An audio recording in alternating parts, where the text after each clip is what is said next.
அப்பப்ப கேக்கு அப்பாத்தியா அப்பப்ப கேக்கு அப்பாத்தியே.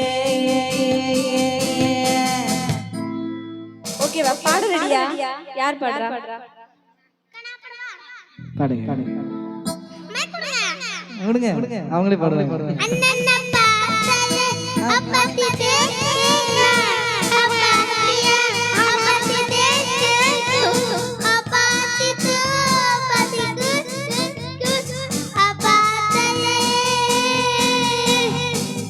ரொட்டி ரொட்டி ரொட்டி எத்தனை பேர்?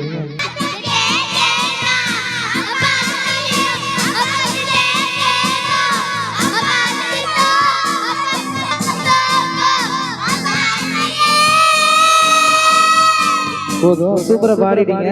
இப்ப ஆளுக்கு ஒரு திருக்குறள் சொல்லிட்டு போங்க.